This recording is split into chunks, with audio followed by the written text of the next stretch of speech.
Hi, Richard. How are you? I'm okay, thank you, sir. How are you? Yeah, I'm very well, thank you. Very well. That's not a problem. Would you like to introduce yourself?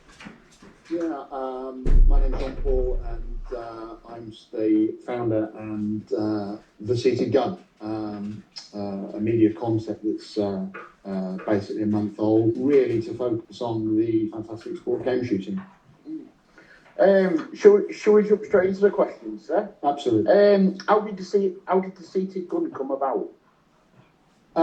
It was actually over several seasons of shooting that I was constantly being asked by estates that I visited, as well as other guns, how are you getting on in the chair? I haven't met anyone that shoots from a chair before.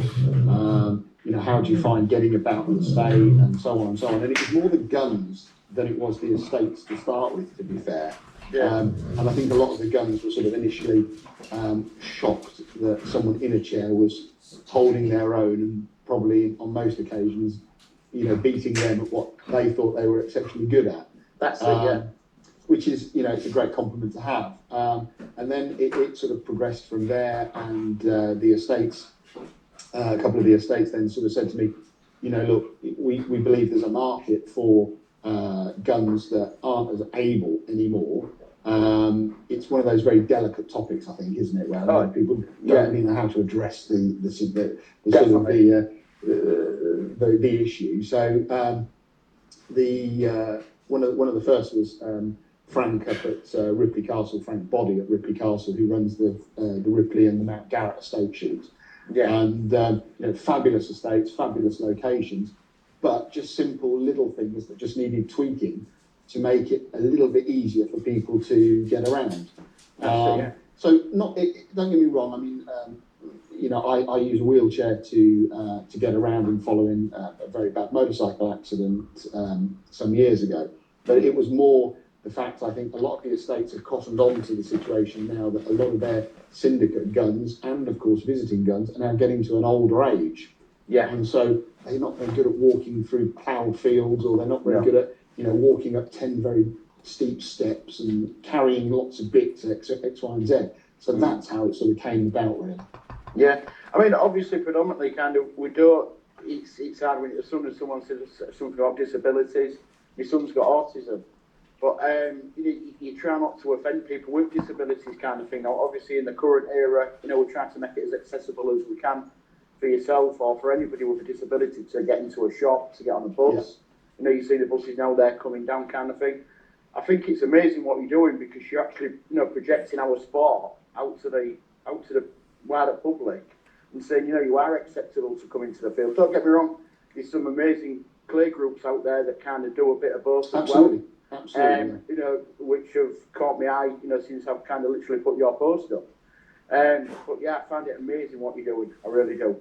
I think certainly, Richard, with the clay grounds, it's one of those things where a lot of the clay grounds are generally quite flat, because of the nature of how they need to project the target in the first place. So that they're generally, the guns generally are on quite a flat surface, because they're shooting up a bank, or the traps are on the bank, bringing the clays down over them. That's right. Yeah. Whereas, of course, with a game shoot, the birds don't decide. Yeah. The birds don't go where you tell them. No, definitely not. Definitely not. So you could have one at sort of 40 meters up, and you could have a definitely, and then you could have another one where you're having to sort of spin around and you're only 15 meters up, for example. So it's a lot different game shooting to doing clays. Yeah, I mean, it's like Ed. I know Ed Solomon's watching now.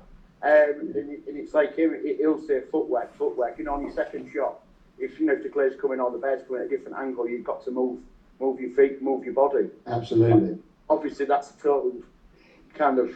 Yeah, I mean, I know Ed, and Ed and I have chatted before, and I've seen Ed shoot, and the calibre of which he shoots is amazing. Obviously from a person who can't spin around on their feet, for example, the key is, and I think this is what a lot of people sort of forget and admit, is that that second shot, if you've got the full ability to spin around and catch the bird as it flies away from you, you can sort of wipe your own eye a little bit.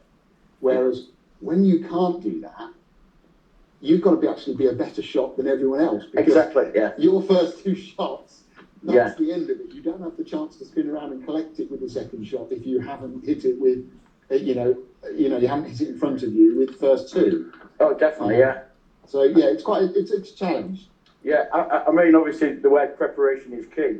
Is finger but Jesus seal. That's preparation is key. Yeah, I mean, I sit in a certain position that helps me to get a 180-degree, I suppose, kill zone, if that's the right terminology.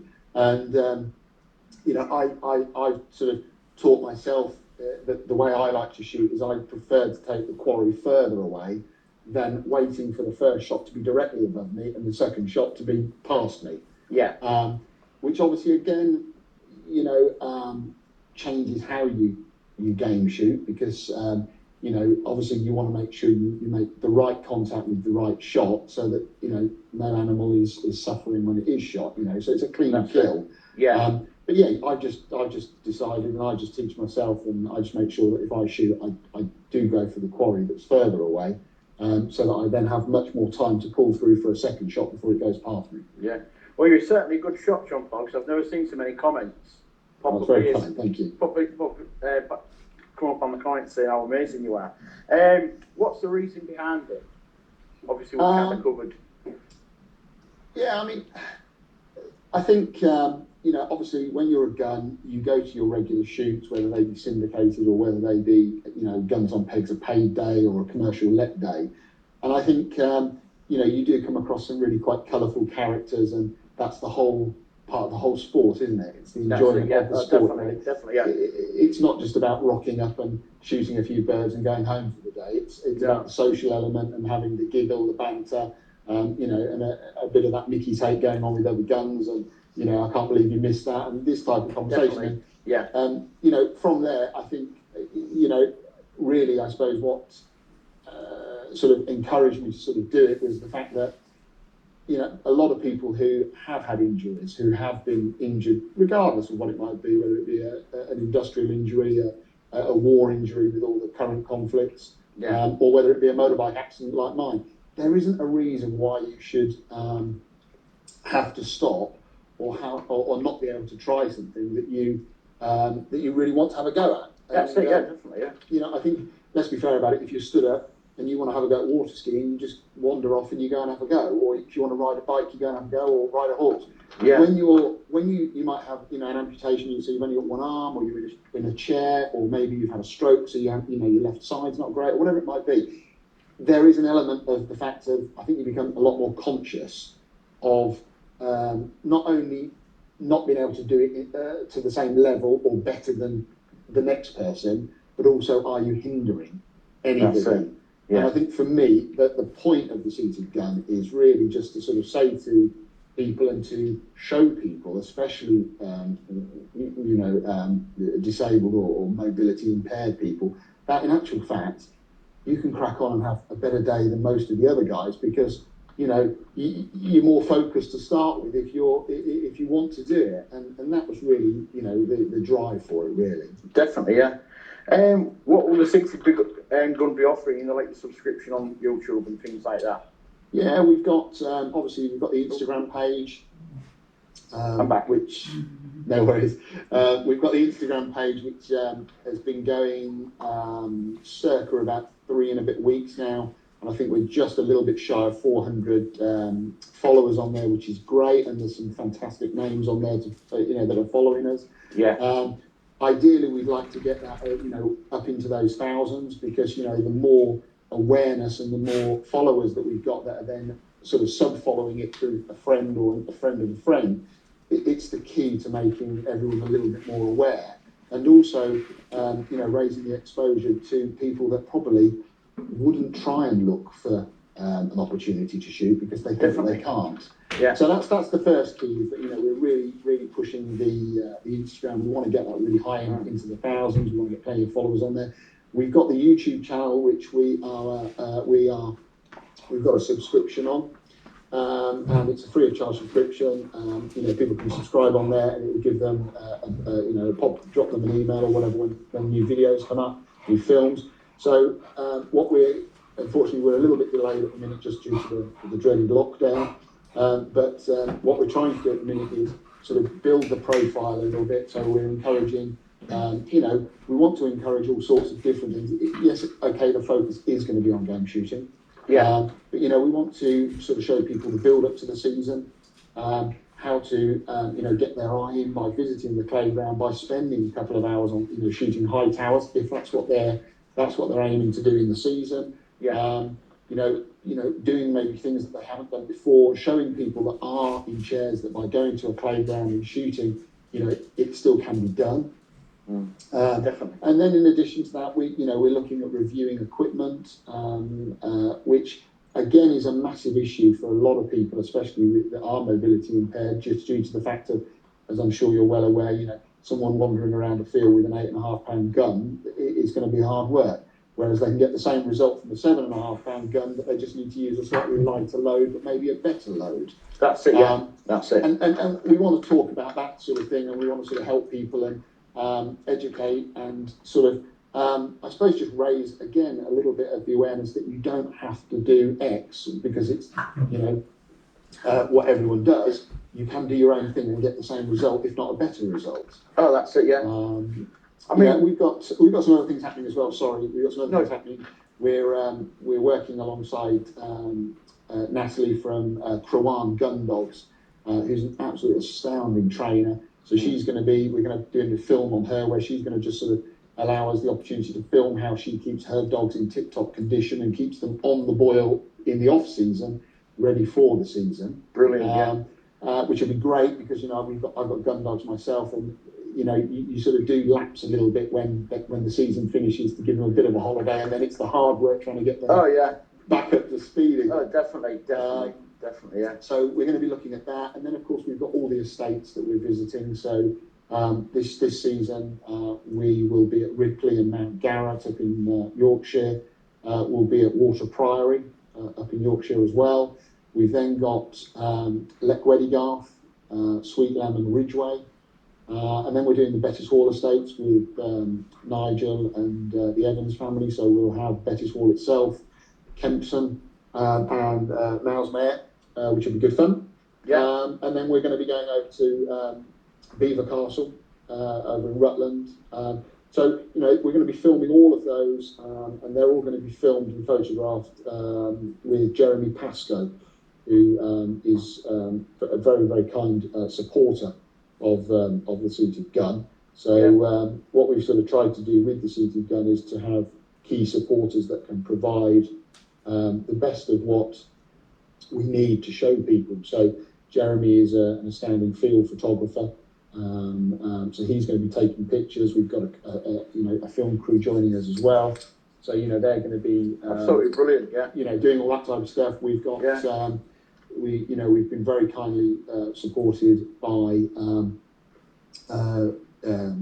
Rob Fennick over at EJ Churchill's, who I know. So we're going to be using Churchill's as our.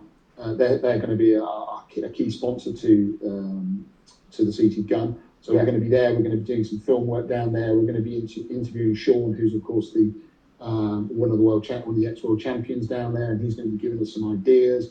We've got an interview coming up in the next couple of weeks with Ed. So he's going to be sort of filling us in on his career so far, and definitely, how he's done it and what he hasn't done and what he still wants to do. Yeah. So we've got plenty going on. Yeah, definitely fill you in. As just going back to the gun, John Paul, it was real fascinating how you said about the 8 pound gun, because when I was a youngster, kind of coming through, literally it was just 12 balls. Maybe you saw the odds like 16 balls side by side. It was a bit lighter, but predominantly it was all over and under 12 balls. Where now it's like the 20 balls the new 12 ball. Absolutely. Because the cartridges have come on that well, and literally apart from the odd couple of ounce kind of thing, you're literally firing the same load. But obviously, if you're going on walk-up days, or if you like yourself, you've got disability or anything like that, it's a much lighter gun to carry. Absolutely. I've actually even seen some 16 balls, back in the field. Certainly last season, back end of last season, there were some people shooting 16s. I think again, it boils down to, doesn't it, what you're comfortable with and what you can ultimately That's it, hold and handle, and what weight works for you. Everyone is different. So, definitely. I think they're definitely coming along. Yeah. Do you think there'll be a season this year? I hope so, because I've got a lot of days booked. I think I think it's one of those very delicate subjects at the minute, especially after, the Prime Minister's news tonight, where, we're still under lockdown for a little bit longer. Yeah. I think most of the shoots, are trying to be business as usual. And I think a lot of that boils down to the support that they get from the gun fraternity. And I think that's the key. If guns start to be indecisive and they're not booking days because they're worrying about is there going to be, isn't there going to be, then unfortunately the shoots, are not only just going to fail, but they're not going to happen and they probably won't come back. Yeah. So, I definitely. think, in answer to your question, yes, I think there will be a season. And I think the more guns that do book their days and crack on as normal, or as best as normal, then the better it will be for the season and for the estates. And funny enough, I've actually got a film that we'll be releasing in the next 10 days, 2 weeks. That'll actually, it's a coronavirus sort of update really on the season, the estates, what we can do as guns to help the estates. What things we ought, if we are nervous, we are concerned, what we should be asking the estates and discussing with them to make sure that we've got the confidence. And I think a lot of it boils down to, and I think this covers everybody, to be fair, Richard, the country's in a bit of a situation at the minute, as we're all well aware. A lot of people have been furloughed. Some people aren't earning money if they're their own bosses. And then all of a sudden the season's coming along, and, you're talking of days at anywhere between, sort of 1,100 quid going up to £3,000. Oh, definitely. You only have to do 10 days and, you spend 30,000 quite quickly. Yeah. And I think that's a big worry if people are spending that and then thinking, oh, what happens if the day doesn't happen? How do I get my money back? Am I going to get my money back? Yeah. And I think that's one of the things why I've taken it on myself to do a short film. As I said, we'll be launching in a couple of weeks' time, which will just highlight those things. And, we've spoken to Frank Boddy at Ripley, we've spoken to the guys at Bettis and the guys at Priory, the guys at Belvoir Castle, for example, and they're all doing everything they can to make it a season. I think, hand on heart, I think people are going to need it after this year. Definitely. I mean, we've got a fairly good close connection with Gemma from the Game Fair, and we had Gemma on about 2 weeks ago, and it'd be absolutely, I think myself, it'd be absolutely amazing for field sports, for every literary organisation, because everyone will just flood to the place, because everyone's just sick of these four walls. And obviously we've all done really, really well, to stay in and abide by the rules, but it'd be lovely just to get out and just to say hello to everyone and to smile. Absolutely. Obviously spatial awareness might be there, but you still see that smile. Yeah, absolutely. Yeah. Like with us, obviously with the younger generation, it's all about the smiles. That's what, as you can mostly see by the post, that's what it's all about. Yeah, absolutely. But yeah, it'd just be amazing if that went ahead, because it'd be the most attended game fair ever. I think you're probably right. I mean, I think we've just got to keep our fingers crossed that because they've moved the date, that we, don't end up in the quagmire and the mud bath that we did last season. Last year when it was I don't know if you attended, but I attended on the Sunday, and it was just. You were nearly sort of ankle deep in thick, solid mud, and it was just horrendous. Everywhere you went, you were sinking.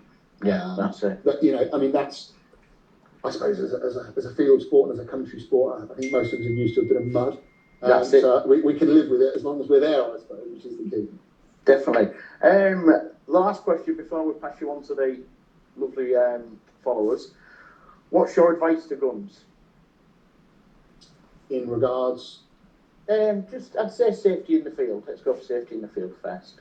Well, I think, the biggest issue, I think everyone will know this is that when you're game shooting, habits come in, and, guns over shoulders and, loaded guns not broken and stuff like that it's because you're waiting for the birds to arrive. It's not like a playground where you can prepare and then say pull. and you know it's coming. A bird, one minute you can hear it, but not necessarily does it arrive as you hear it. Definitely, yeah. So I think from a safety perspective, I think it's like anything, isn't it? It's common sense that prevails. Yeah. You know, if the birds aren't there, no point in having your gun shut with it's loaded, unbreak it, and roll it over your, leave it over your arm as such. Yeah. I tend to, I have to be honest, I tend to, if I'm on the drive, once the whistle's gone, you're generally live on a peg anyway now most days, but I tend to load up, and then I'll leave my gun broken while I wait, and then I sort of generally wait until I can see at least one bird coming over the horizon, and then lock it up and bring it up and get it ready for the birds that are going to come over my peg. That's it, yeah. So I think everyone's got their own little tweak, haven't they, of how they want to do it, but. Oh, definitely. And most of the head will be nodding his head when I'm saying this, but there's I saw it off another interview, not off Ed's, off another interview off Tarquin's actually, and it was a really, really good question that someone answered it. Obviously, predominantly it's like how I started up beating and kind of going through the levels of different, just on game shoots, and you pick up etiquette. We just kind of focus on safety. You pick up etiquette as you're going through the years. Now, there's a hell of a lot of clay shooting clubs, and then they all of a sudden go to, whether it's ladies and men's clubs, you can't just count one sex, and then just go into the field. They can't even spell the word, never mind understand the word etiquette. And there must be a better way that we can ban that, or we can put that towards them. Yeah, I think there is such. I think a lot of people assume that clays and game are literally identical. They don't realise that there is that other part of the sport. It's the history. It's the, like you say, the etiquette. It's the manner that you've got to portray in on the day. Let's be fair, on a clay ground, it's simple things, I suppose. I've been on playgrounds before where you've got sort of, guns wandering around in shorts and a pair of flip-flops, which, okay, I can understand. If it's warm, they're at the playground, they want to enjoy it, and it's their hobby, that's great. Yeah. Whenever I shoot clays, don't get me wrong, I don't put all my tweeds on, but No. I certainly go with a tactical shirt on or something like that, just so, because you're there and it's part of the sport and it's part of the sort of the whole sort of the image of the sport. But on game days, I think the only way we can as guns promote the difference is to do films and to help to show new guns coming into game shooting. But it's not as complicated as they might read and panic about. No. As long as they get the basics, most guns, to be quite honest, who are there and who are old guns, are quite sort of generally quite cool and lenient about things. Oh yeah, definitely. It's just if you tend to rock up in a pair of jeans and no tie, and you're a bit slap happy, that's a different story. Yeah, I mean from like the aspect of etiquette kind of thing, it's etiquette for your game and respect and things like that. You can tell you're a game shooter because early on in the interview you said about making sure you kill the bird dead instead of obviously wounding it or injuring it kind of thing. Yeah. Obviously, if you come straight off the playground, you see them wings go like that. It's bang straight onto the next one. You don't follow it with your gun thinking, is it dead? Is it dead? Yeah, it's dead. Right, where's the next bird? And there's quite a change as well, of course, when you go from a clay to a game. Let's be honest about it. When you're at the playground, the clay comes out, quicker, but then it slows down. Whereas a bird comes out slower and then speeds up. The bird may be a bigger target than the clay, but it's a different type of shooting because, of course, as I've said, one slows down when one's speeding up. Yeah, definitely, But the key, I think, with any etiquette is and I've always done it, and I think I always will do it because it's just part of what I do. Is that the first bird that goes over me, I always tip my hat and let the bird go, and I feel that just sets me then for the day. Yeah. I've seen other guns before on shoots that I've been on where the first bird goes over and they actually wave the gun at it as though to say, right, go on, you've had this one. Well That's done. It, yeah. You were brave enough to come out first. I'll let you go this time. You're the scout. Get on. Exactly. So I think it's just educating people. Definitely. Right, we'll get some questions to you. You're right. This is from Ryan. Yeah, I think, yeah, I mean, they are, and they try it as best as they can. I think, again, what it boils down to is the type of shoot you're on. If you are at a shoot that, let's be fair about it, is a wealthy estate, you know, they've spent a lot of money getting it right everywhere, then you tend to find that, you know, it'll be reasonably flat access. There may be a little step or something, and you might find that, you know, the host will say, do you need a hand? And you know, he'll give you a shove up. Whereas when you sort of go to some of these sort of still great shoots, I hasten to add, but you go to some of the farm shoots where you're meeting in a bar, and you know, it's all a little bit like, well, what do we do with you? Oh, you're in a chair. Oh Christ. Oh, hang on a minute. Hang on. And it's all, it goes. I think people either go one way or the other. They either become exceptionally helpful, over helpful, or they go into panic mode because they think that something's going to go wrong. Definitely, I always say whenever I'm booking a shoot that I've never been to before, I always give the shoot captain or the host a quick call and just say, you know, I'm in a chair, I need a mule to drive me to my peg. I don't necessarily need a loader. You know, I'm happy to do this and I'm happy to do that. I'm very fortunate individually because I had a, as I said, I've had a motorbike accident, but my disability is a back injury. But I'm a very low lesion, so you know I've still got all my upper body strength, all my abdominal muscles, and I've still got my quads and you know halfway down my legs. So from that point, I can balance and I can, you know, I've got the strength to go around. A lot of people don't have that, and that's where it then starts to be a little bit more complicated and a little bit more difficult. You know, and again, electric chairs. You know, I shot with a guy a couple of seasons ago. He was a very, very high neck injury. He still had use of his hands, but he had no balance. So when he shot in sort of, all I can describe it as is it was like it was a chair that had been specially made, and he towed it everywhere on the back of his car. But it had like bars quite high up. So when he actually shot and he fell to one side, the bar stopped him completely falling out. Yeah. You know, but again, that needed somebody to obviously drive him around because they had to take that to each drive. It wasn't just a point of jumping in a gun bus or sitting on a mule and being driven. So again, I think ask the shoots, speak to the shoots, speak to the hosts, and most of them are very accommodating. And if they can't help you, they'll generally tell you they can't help you. Definitely. And there's a real good question from Ben, one of our ambassadors. How they shoot. I grew up in France. My family are French, so I spent most of my childhood growing up in France, and my grandfather was an avid game hunter.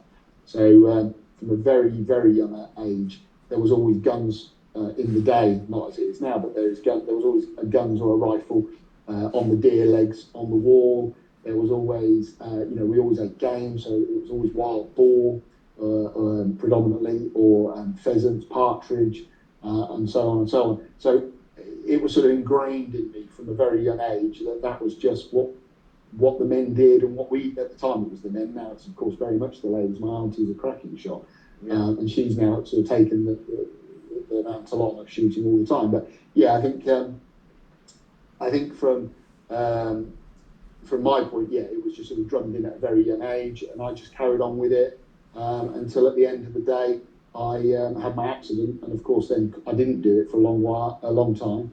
And then my wife sort of decided she wanted to take it up, which sort of then pushed me back into it to the level that I am now in. Yeah, absolutely brilliant. Are you ready for another question, sir? Absolutely, go for it. This one's a really long one. I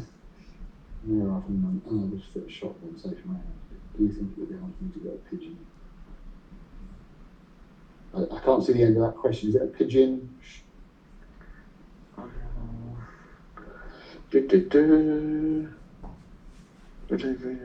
pigeon shooting permission. I think for an air rifle, I don't think you've got to have a safe in the house, if I'm correct in saying that. I don't think they have to be safed at night. I mean, you need to check with your local firearms officer, because obviously every region is different, and especially there's been a lot of press at the minute about the police being extremely strict in some regions and then sensible in other regions as such. So I think that yes, you know, you need to check it individually. Personally, for me, I would, regardless whether it was an air rifle or a pea shooter, it would be in a safe. Yeah. Regardless, Well said. I just feel that's the right way to do it. Well said. As far as that, I mean, obviously we can't give any firearms and face out or anything like that, but you're just covering your own skin if something goes wrong. Yeah, absolutely. I mean, a lot of people say that you don't need to put your cartridges in a safe. You know, I personally do, regardless, again. But, you know, a lot of people say, well, you know, cartridges are underneath the stairs or they're in the downstairs loo or whatever it might be. But yeah, I'm just a big advocate. I think safety first, and then you don't have any concerns or worries after. Yeah, another good question from one of our ambassadors, Will. What is my favourite shotgun? I actually shoot with a Beretta 687 EELL. So I have shot with Browning, and when I certainly go home to France, then I normally shoot with a Browning 725 in France, purely because I generally don't take the guns back. But yeah, from a game perspective, definitely I shoot with a Beretta 687 EELL. And I thoroughly enjoy it. It's a multi-flush choke. Yeah, I've had it 3 seasons now. Yeah, and I love it. I have got some new ones on order this year. I've got a pair of classics coming this year. So I'm looking forward to sort of putting them through their paces. Definitely. I'm sure Ed will get along with you really well with the Beretta conversation. Sure, you'll try and convert me into a Krieg up, I'm sure. Oh, yeah, definitely. I don't know if I've still got the piece of wood, but just because Ed's watching, I'll have to show you the piece of wood. Since you're a very... it could take a while because I've got a fair few pictures on here now. I won't be a minute, sir. Absolutely, you go for it. I saw it on Facebook the other week, and honestly, I'm joking you, I think Ed was doing somersaults when I showed him it. Hopefully it's still on.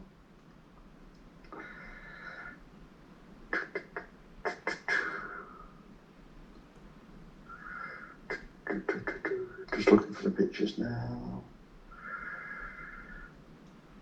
This is the thing with this job. Oh, there we go. Oh no, you get that many pictures. Wow. Yeah, I mean, absolutely beautiful, stunning.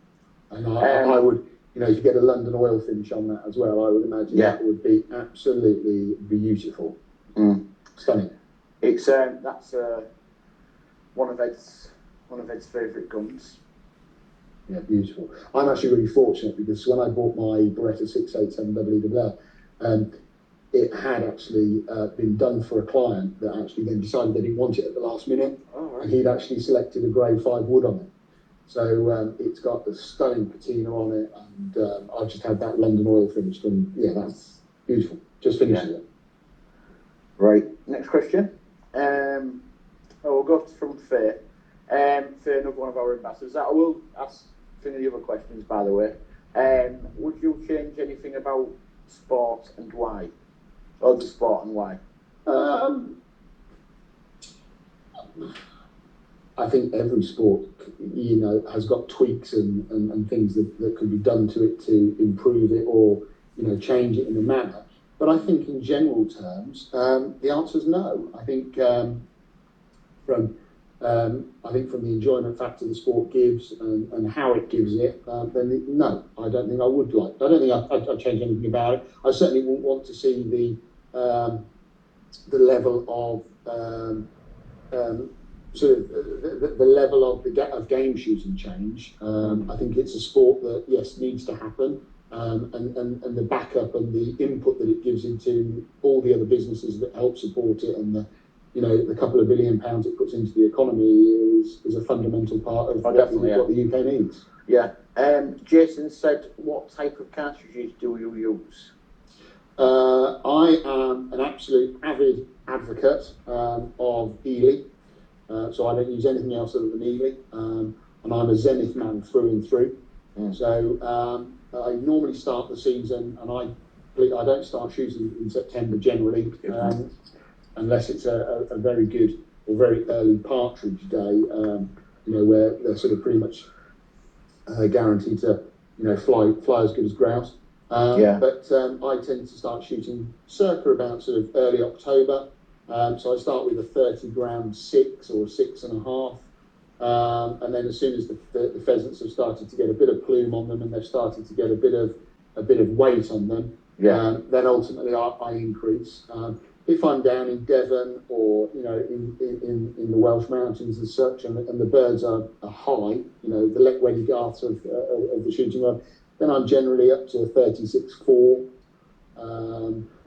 I try not to go any higher than that, to be quite honest, because I think if you're not careful, when you've got high birds, you're shooting a lot of cartridges. Even the best shot misses a lot. And you're going to feel it at the end of the day with much harder, heavier loads than that. But so start the season on a 36.5. Sometimes I'll take that into a 35, and then, as I said, move it through. So up to 32, sort of end of October, 34 November, December, and then, as I said, end of December, early January, when the birds are big, heavy birds and they're really flying well and nice and heavy. Then especially in Devon and Wales, then you'd be up to sort of 36 and 4s. Definitely. G. Wallace has said, would you prefer to be on a shoot with a high bag or a shoot with good mates? To be fair, it's the same.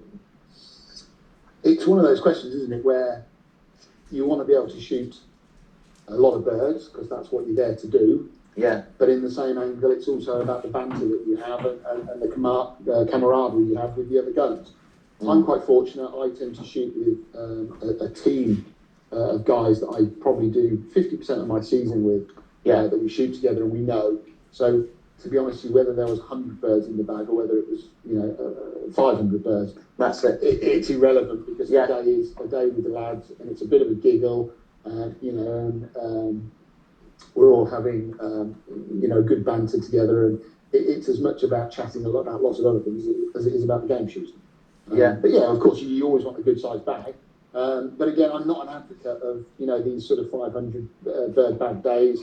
I would much rather have a good 200, 250 bird day where you can pick your birds, and I'm very much for that. If I can have plenty of birds go over me, but if I don't feel they're challenging, then I won't take them. Yeah, I mean, to be fair to the question, is you could put me on a 500 bird day, and if I was stood with someone who I didn't like, or the camaraderie wasn't there, it could be, I might as well just pack the gun up and go because I won't be enjoying it. Yeah, exactly. It's got to be fun. It's got to be a balance between the two, I think. That's Definitely.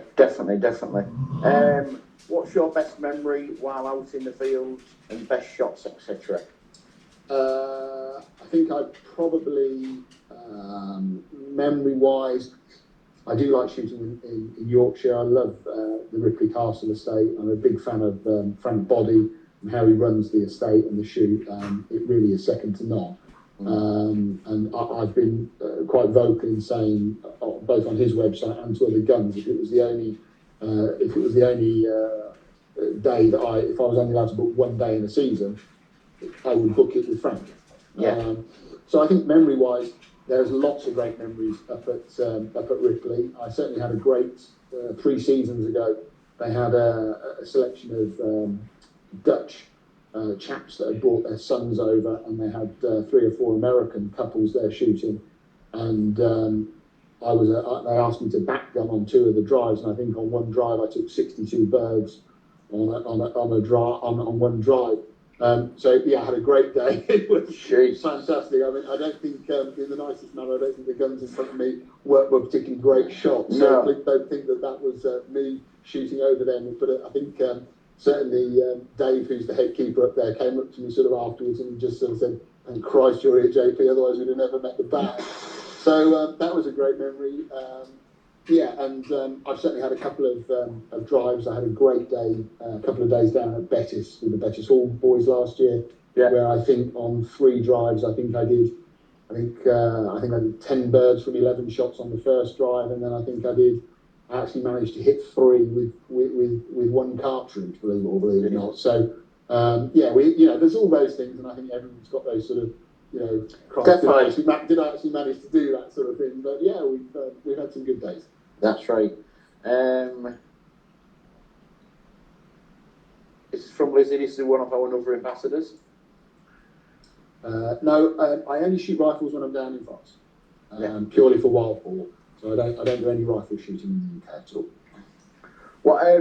Sorry, John Pod. When I say ambassadors, I mean we've got 9 under-18s that we can do. Yeah. That we kind of mentor. You know, we've got different people in our team. Ed, he's part of NGS as well. And like any questions that want to ask about clear shooting or anything like that, you know, we just kind of pass them on to Ed, then he relates back to us, and he moves on to them. So Yeah, sure. yeah, they're absolutely amazing, as you can see by the questions. Yeah, absolutely. There's Ryan. What percentage? Hand on heart, I don't think any of them are 100% accessible. I think it's, as I said, I'm very fortunate. I'm a big guy and I gym a lot, so I'm quite fit and quite healthy. So for me, a little step here, a little step there is not a massive issue because I can generally get up it.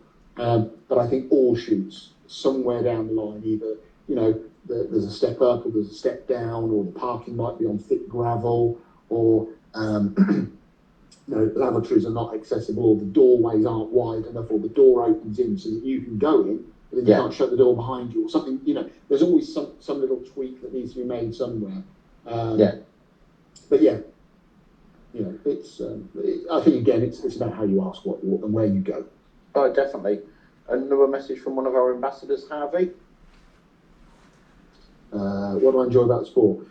For me, what I enjoy about the sport is the ability to just be out in the countryside, enjoying the fresh air, meeting like-minded people, having plenty of chat, and you know, sometimes it is business as well as pleasure, shall we call it? But yeah, that's what the sport is, and it's the meeting of people from lots of different ilks of life. And from different places as well. I've met some great guys when I've been out shooting that have come from overseas.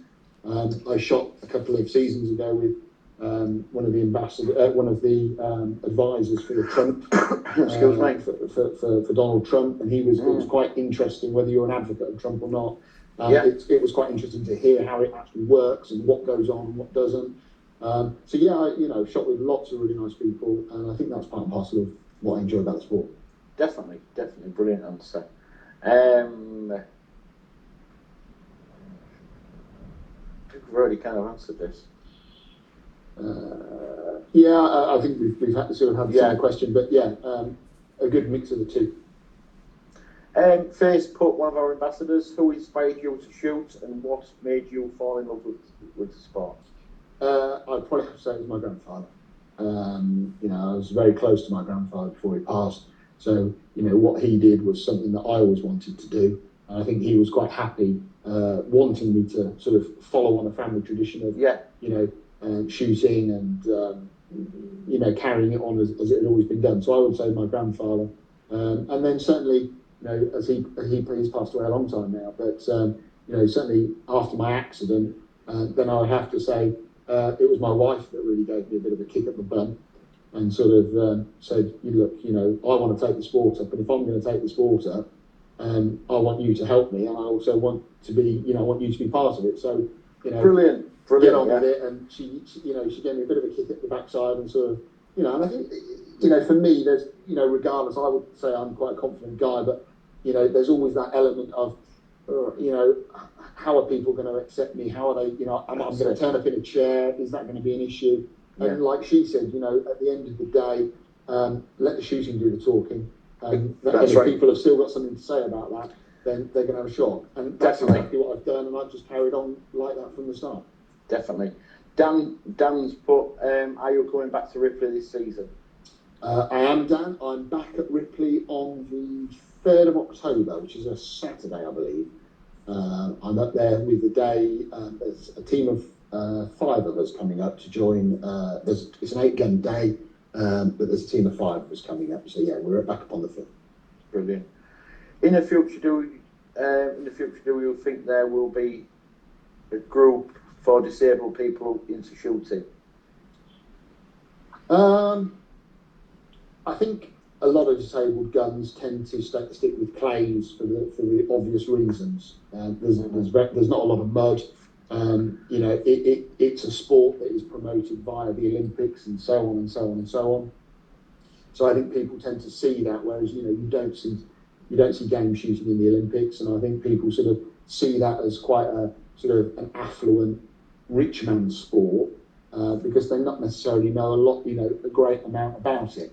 Yeah. So yeah, I think I'd like to think at some point there would be a game group that would promote disabled shooting, and I'm hoping that the seated gun is going to be the start of that, and to raise the awareness and the exposure that, as I've said at the start, that people can crack on and they still can do game shooting and enjoy it thoroughly. Definitely, because I mean, I've been on a fair few big shoots kind of thing, not actually shooting, but picking up or beating or whatever. And I'd say what a priority would be, I'd arguably say it must be one of the best ones for people with disabilities. Yeah, I think, I mean, there's a lot of shoots out there that are good. I have to say, the actual Bettis Hall shoot itself is exceptional.